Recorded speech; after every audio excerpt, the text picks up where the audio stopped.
демократияны орноткон өлкөлөр, алар ошо ар бир адамдын өмүрүн эң ыйык нерсе деп жарыялап, жана бүт иш чарасын майда иштен баштап чоң мамлекеттик геосаясаттык иштерге чейин ошо адамдын өмүрүн сактап калалы деп иш кылышат.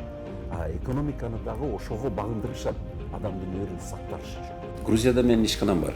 10 жылдан бери.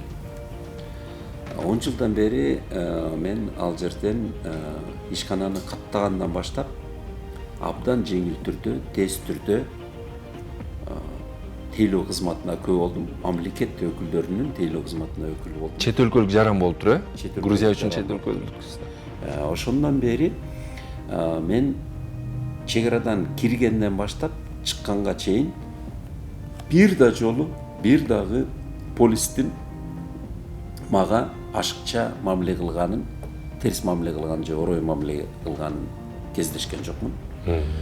Экинчиден, бир дагы жолу мамлекеттик орган, 10 жылдан бери мамлекеттик орган бир дагы жолу мага кандайдыр бир керексиз кызыгуусун көрсөткөн жок. Эч кандай эч кимден тоскоолдук көргөн жокмун.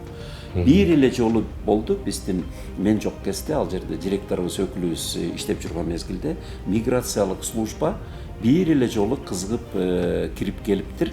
Канча чет элдик киши иштеп атат кол астыңарда деп бир эле жолу 10 жылдын ичинде бир жолу миграция, бул чет элдик адамдар көп кирип чыгып аткандан кийин коноктор дагы чет элдиктер, иштеп аткандар дагы чет элдиктер, ишкананын ээси дагы чет элдик болгондуктан бир жолу кирип текшерип коюшуптур. Илимдин негизиндеги жана демократиялык тажрыйбанын негизиндеги жетишкен мамлекеттик курамдарды куруп келатышат. Четинен. Бул биринчи адилеттүүлүктү орнотуш үчүн көз карансыз сот системасы, бул парламентаризмди өнүктүрүү жана башка адам менен мамлекеттин ордундагы адамды коргой турган эрежелер көбүрөөк мамлекетке багынуу, мамлекетти коргоо эмес, мамлекет адамды коргоо. Ушундай зона комфорта деп коет го.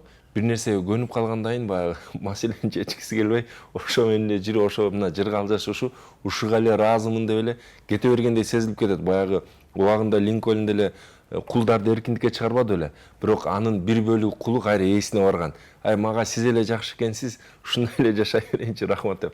Балким ошо көнүп калгандар көбүрөөкпү дейм да, анткени ар ким эле анткени ар бир эле жаран өзүнүн жоопкерчилигин алгысы келе бербейт экен, өзүнүн маселенин баардыгы Грузияны КХД-н мезгилиндеги реформалар экономикада гана эмес, КХД өзү философ болчу, ойчул, анан терең түшүнгөн заманбап киши, илимди дагы билген, жөнөкөй турмушту дагы жакшы түшүнгөн.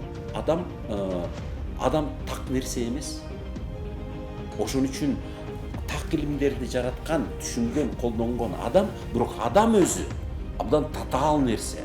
Адамга тиешелүү так илимдер эмес болгон psychology, кибернетик, genetic, социология, бүгүн чыгып атат emotional intelligence, ушулардын баардыгы адамга сыноолорду татыктуу өтүүгө жана жаңы турмушка татыктуу кадамдарды жасоого илим берет.